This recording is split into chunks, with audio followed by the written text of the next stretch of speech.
who here has been at risk of falling down the pipeline? Like, who has had some experience? Has anybody else? Because I definitely have. And I have heard lefties talk about how you shouldn't rehabilitate Nazis. And I half agree with that. See, I don't think you should try, like, go out of your way to try and make Nazis not be Nazis. It's not easy to do. It is extremely hard. I have tried, but former Nazis, people who have, given up that ideology, those talking points, you can definitely rehabilitate those people. I know, because if we couldn't, I wouldn't be on the left today. I was falling down the alt-right pipeline. Hey, Calm Thrill, we're talking about politics and when I used to be on the alt-right pipeline. So, in my youth, I had issues. I didn't like my position in life. I didn't like who I was as like an internal thing. And I didn't know how to deal with it. I didn't know anything about like trans people. It just kind of bottled up, and I built up this resentment of the world because, well, I didn't even know that I wanted to be someone else, essentially. So I tried to fit in with places. I didn't fit in with a whole lot of people. I was a social outcast a lot.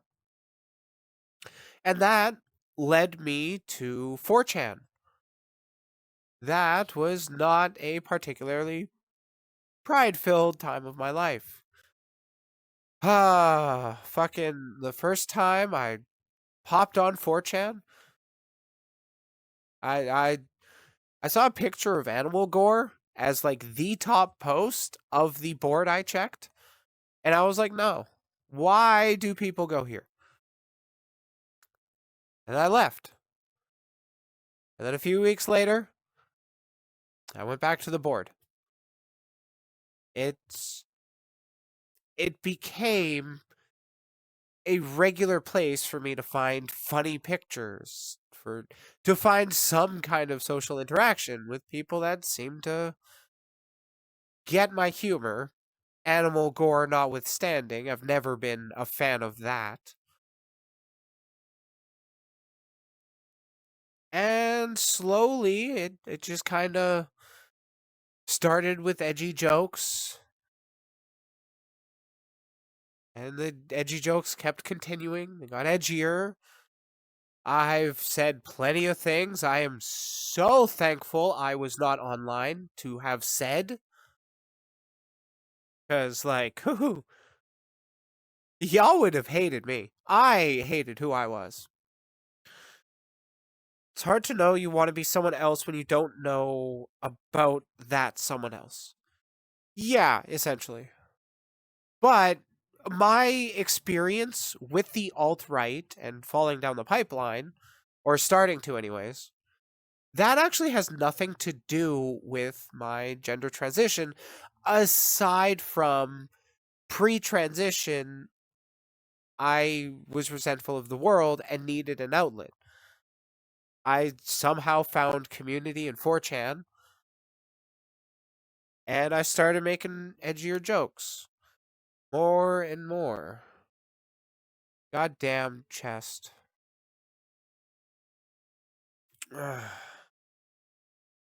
So, yeah, the jokes got worse and worse, and edgier, and the reason I am no longer following that pipeline is mainly one person. Just one person whose opinion I valued was like, hey, your jokes are just kind of racist. And I was like, but I'm just making jokes though. Oh yeah, but what's the punchline? That that that black people exist? And it wasn't exactly a conversation like that, but it was little things. That was a turning point. It turned into a turning point where I'm like, that's literally all these jokes are. It's just the edge. It's just the bigotries. It's just the humor in a thin veneer of comedy. And I started to realize that it was pushing me down this terrible place. And it's like, I shouldn't be. This is not who I want to be. I know I don't want to be who I currently am. I know I don't want to become who I'm becoming. So, what can I do? I just I stopped going to 4chan. I kind of stopped hanging out with friends that were making a little too many Hitler jokes. I kind of wanted to just part ways with that. And then eventually I found community. I found people that, just kind of helped reinforce my leftist thought. The biggest solidifier in that was actually my wife, because she was the reason I started getting more and more aware of politics and started listening to political YouTubers and really realized that you can be who you want to be. You don't have to be what you're stuck with. And I was stuck with the guy's body. Thankfully, with hormones and, well, right now it's just hormones. I'm waiting for surgery. But with just that, with just realizing who I want to be and then taking steps to be that, I've solidified myself with personal freedoms. And what stands in opposition to personal freedom the most? A dictator.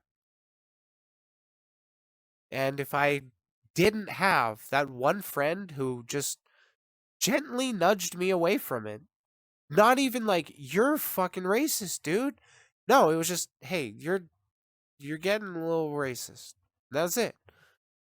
That's all it took, because I valued his opinion. So I don't think we can rehabilitate any Nazi you run into. But I do think if you have a friend already and you start noticing signs that they're starting to gather Hitler particles, there is a chance to be like, hey, I care about you. I see the writing on the walls. I see where it's going, and I don't want to be a part of that. So if you want to keep following this path, I'm done. And sometimes that's what is needed. But I don't think there is something else with these fucking communities, these alt-right normalizing communities. They will tell you that the outside world, those others, they will never accept you for these jokes. Now that you've even just now that you've made some, you'll never be accepted. The internet never forgets. But yeah, the internet never forgets. But there are people who will accept change. It's seriously, if there are people watching this right now that are like, I I don't like these. I'm not wanting to go down these jokes, but is there a community where I can talk with people? that I make edgy jokes. My community, I'm cool with them. Here's the thing: if they're punching up, just racist jokes, that's punching down at a minority that's already being oppressed. But saying "heat the rich" or oh fuck, that Ocean Gate thing with the submarine that oopsie. Yeah, that my thumbnail for that was fucking hilarious. It was a meatball sub with 5 meatballs split in half, overlaid on top of the picture of that sub before it. But yeah, you punch up with your jokes. I like edgy jokes. I don't like punching down low hanging fruit. It's just boring. Like, it's always the same with them too. Like, how do they not get tired of it? But you can make a lot of hungry guillotine jokes. Well, I mean, they are trying to crack down on that more because Luigi, but well, free Luigi. I don't know. There there is a massive alt-right problem just in the world, and there are a lot of avenues that kind of funnel people towards the alt-right. We need to be able to counteract that. We need to be able to pull people away, because if we can't pull them away, then I don't know if I can say it on Twitch. Hey, you made it to the end of the video. I bet you're already a subscriber, huh? And I bet you already hit that like button, so I don't need to remind you. However, I am still going to thank all my beeps that support the channel through the membership. Thank y'all. You deserve that little kiss next to your name. If you're not subscribed, you really should. You get more stream segments like this, and I have video essays in the future.